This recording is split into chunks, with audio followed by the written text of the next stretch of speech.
لما تحرم شيئا قل يا ربي يا مغني ينسيك لا تتذكر سلام على من يشكر. ассалому алайкум тамошобинони азиз, умедворам ҳамагитон хуб ҳастен. хуби шумо орзуи ҳамешагии ман аст. тамошобинони азиз, ман рафта паспортма гирифтам. гуфта будам рӯзи 17 паспортам тайёр меша. рафтем, тайёр буда, даравда кормон бучид. бо сафар кардем ба сини Москва, омадем аз думи корубори зиндагӣ. бо тамошобинони азиз, даҷа боша паспорти шавҳарам, айма ай духтарам, баъдан вайни билети шавҳарам, коғази заксмо. кудака паспорти загран гирифтагем. тамошобинони азиз, 14 солаша, баъдан внутриша мегирем. тамошобинони азиз, бисёр саволо шид ки шумо ба кадом основания гирифтен, чӣ хел супориден, дар кадом шаҳр шумо вай карден, ҳуҷҷатотона тайёр карден. мо хумон тамошобинони азиз дар Москва зиндагӣ мекунем. ҳуҷҷатомона дар Тамбов тайёр кардем. чӣ ҳуҷҷате гирифтем, ҳар семон аму Тамбовда кардем ҳуҷҷатомона. баъдан дар влогои пештарам ма ҳамаша гуфтагим, кадом моҳ ма сар кардам ҳуҷҷатсупорира, чӣ хел гирифтам, ҳамаша гуфтагим. хай одамое ки нав вай кардесиян, тамошо кардесиян, намедонанд, барои шумо бо мегум ҳамаша аз сар чӣ хел ма ҳуҷҷатома супоридам. тамошобинони азиз, соли 2019 шавҳари ма гражданствошона гирифтанд. шавҳари ма ба прислени гражданствора гирифтанд, бе пасрениг, бе ҳичи, ҳама ҷода хучон даромадан, хучон бигем коршона ҳал кардан. тамошобинони азиз, соли 2013 ма Москва омадагиам ба паспорти тоҷикӣ. загранқати не. у вақт ба ҳами тоҷикӣ ба фикр меомаданд одамо, барое ки ман загран надоштам, ба тоҷикӣ омадам. баъдан омадам дар иҷа ба тоҷикӣ чанқа гаштам. баъд загран гуфтан ҳама бояд загран дошта бошанд. ба загран гирифтам. айм посолсияи Тоҷикистон, ай Москва. ма заграна гирифтам, ягон документ накардам, ҳеҷ ҷо нарафтам. то 2021 ма бе документ будам. тамошобинони азиз, ягон ҳуҷҷат надоштам. заграна гирифтам, лекин ҳичиш накардам. ягон граница нагузаштам, ҳеҷ кор накардам. загранам хеле истода. соли 2021 моҳи сентябр қонун биромад ки касоне ки мигратсионка надоранд, ҳуҷҷатошон тахт неста, метавонанд заявление бинависанд. мигратсионкаи ҳамора метиян. фемеиста мераи заявление менависи, мигратсионкатона метиян. кадом соле ки омади ҳамун мигратсионкара. баъдан шавҳарам рафтан вай кадан, заявление навистан. баъд аз як моҳ мигратсионкаи мо тайёр шуд. Тамбовда рафтан заявление навистан. ай ҳамунҷо ма мигратсионкама гирифтам. баъд аз як моҳ ҳаммада ҳам гудакда мигратсионка додан. мигратсионкаҳоро гирифтем. баъдан рафта регистратсия кардем, марам кӯдакам. баъд рафтем ҷое ки ҳуҷҷатҳоро месупорем, ҳамунҷо даромадем. чӣ дар кора барои гражданство супоридан, коғазча додан, ҳамин ҳуҷҷатҳои ҳамаша ҷамъ карда биёрем гуфтан. баъдан рафтам духтур гузаштам, экзамен вай кардем, супоридем. ҳама чӣ ҳуҷҷати дар кор буд ҷамъшон кардем, бурда да РВП ма супоридам. дӯстони азиз, ҳама коғазҳоро супоридам. гуфтан 2 моҳда РВП тайёр мешава. баъдан хумон занг мезанем, миёи мегири РВП-та. РВП ма да 40 рӯз биромад. тамошобинони азиз, ман рафта РВП-ра гирифтам. РВП-ра гирифтам, 1 сола регистратсия кардам. то 1 сол ҳамиқати мегардам. баъдан да гражданство месупорам барои паспорт гирифтан. сраза гуфтам да гражданство бисупорем, хай камтар бигем шароит набуд. барои чисме буд расход кардем да ҳамин ҳуҷҷатҳо, ай нол бигем дав кардам. хай серавно раҳпили расход меша. уҷада мо ҷои хоб надорем, меҳмонхонада хоб мерай, хурдан расход меша. тамошобинони азиз, бе посредникам боша, серавно расход мекунӣ. ма 1 моҳ ба РВП гаштам. баъд шавҳарам гуфтанд ки биё сраза месупорем гражданствода, нигоҳ намекунем, я бало када месупорем. баъд рафтем сраза да гражданство супордем. уҷа рафтем, даромадем, чӣ коғазҳо дар кора гуфтем.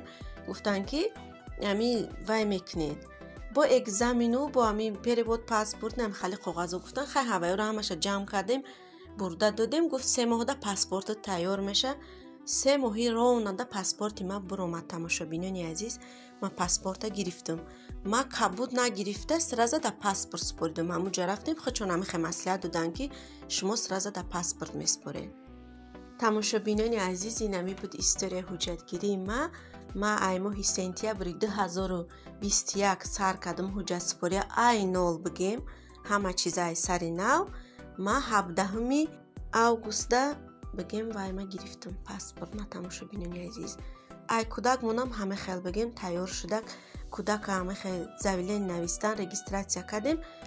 як моҳда буромадак дар метрискаш печат задан, баъдан гуфтан 14 солаша внутри паспорт мегирад. мо идаки загрант тайёр кардем, гуфтем Тоҷикистон рӯй мекунем, хай нашудак, да насиб набуда. خلاصه دکومنت‌های ما این همه خیلی حجت سپاری ما استوریش همه به چی خیلی ما گرفتیم چی دو کردیم همه به تماشابینان عزیز اما حجت ها را ما گرفتم. خیلی حجت ها را گرفتیم اگه همش نغزالی باید ما در یگان جایی بریم رجیستراسیا یا پستانی پراپیسکا کنم. با اینم یک چیش بیزه به تماشابینان عزیز با یک پرابلم دیگهش همین. با خانه خودت باشه اینجا کو سوزه میگیری در خانه خودت به پرابلم پراپیسکا رجیستراسیا میکنی، از خانه دیگه کس در با دام میکنی، با وای زورا و نولا میکنی، بعد میکنه بسیار آدما راضی نمیشن همیشتن. با بعد تماشابینان عزیز کامنتاری دادن با نام خیلی سوالا شد که ما در اینجا فرزند تولد کردیم، میتونیم از پشت فرزند حجت گیریم. از پشت فرزند اینجا حجت گرفتن نمیتونیم، برای که پدر مادر گراجدانی اینجا نیستن. برای همون کلی ما هم همینجا تولد کرد فرزند، بعدن اینجا در سراسا متریسکا میتینشه. متریسکا میتینه که او کودک گراجدانی مسکو نیسته، گراجدانی تاجیکستان پروستا متریسکا میتینه. وقتی شما تاجیکستان میروین با آی پاسپورت تاجیکستان داورنس میگیریم برای کودک، بعد وطن میرین بگیم با آی اون وقت قطعی کودک دامادانی شدی، کودک دا زگران پاسپورتی تاجیکی میگیری بعد میای.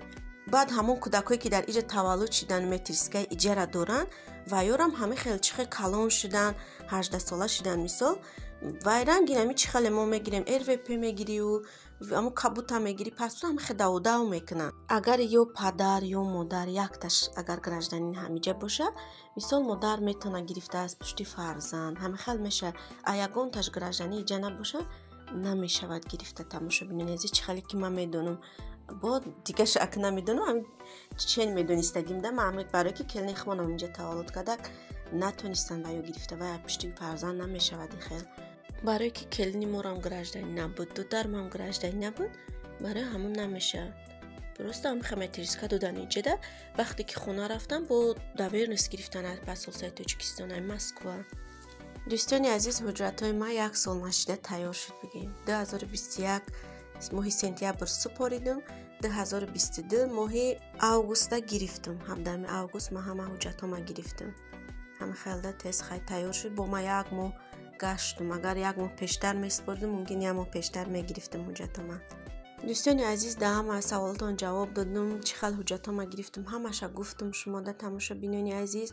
کسانی که دامی داودوی حجتان از پشت میان خود جان کارشون آسان کنه، رای کارشون شده شود، تسترک کارشون برار بگیره، حجتشون در دستشون بگیرن.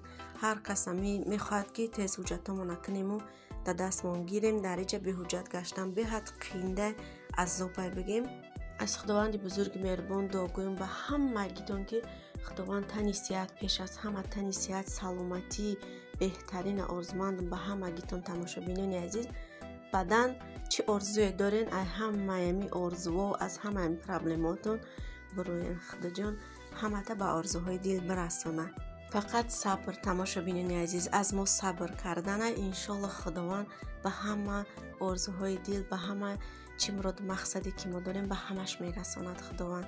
فقط صبر. میدونم هر یک آدم در دلش آرزو داره و آرزوهایی که در دل داریم هر یک کسی ما تماشابینان عزیز آرزوها تز عملی نمیگردن. هستن آرزو میکنی یگان چیزا تزتر عملی میگردن. آرزوهای هستن که سالها انتظار میشه بعدن به همون آرزو میرسی بگیم.